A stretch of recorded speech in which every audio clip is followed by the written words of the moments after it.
અને ન માત્ર પાલડી વિસ્તારમાં પરંતુ અહીંયા તો અમદાવાદમાં નબીરાઓનો એક વિડીયો પણ વાયરલ થયો છે।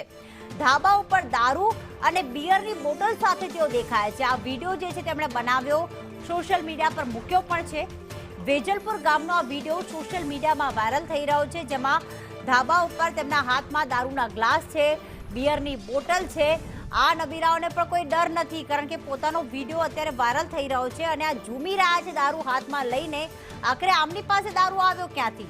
તહેવારો અને દારૂની પાર્ટી જાણે કે હવે ગુજરાતમાં પર્યાય બની ગયા છે। છૂટો એક દોર મળી ગયો છે આ નબીરાઓને, જાણે પોલીસ તો કાયદાનો કોઈ ભય જ નથી। જિગ્નેશ અમારી સાથે જોડાઈ ગયા છે। જિગ્નેશ, ક્યાંક ધાબા પર દારૂ પાર્ટી કરવામાં આવી રહી છે બિલ્ડરના પુત્ર દ્વારા, તો બીજી તરફ આ નબીરાઓને જાણે ડર જ નથી। સોશિયલ મીડિયા પર વિડીયો અત્યારે જે વાયરલ થયો છે, હાથમાં બિયરની બોટલ છે, દારૂના ગ્લાસ છે, ઝૂમી રહ્યા છે, કોઈ પણ ડર નથી। પ્રીતિ, જે એક બાદ એક જે વિડીયો સામે આવી રહ્યા છે અને કહી શકાય કે ગુજરાતમાં ભલે દારૂ બંધી રહી, પરંતુ કોઈ પણ તહેવાર હોય તેની ઉજવણી દારૂ વગર હંમેશા અધૂરી રહેતી હોય તેવું યુવાનો માની બેઠા છે। અને આવું ન માત્ર પહેલી વખત પરંતુ દરેક તહેવારમાં સામે આવે છે।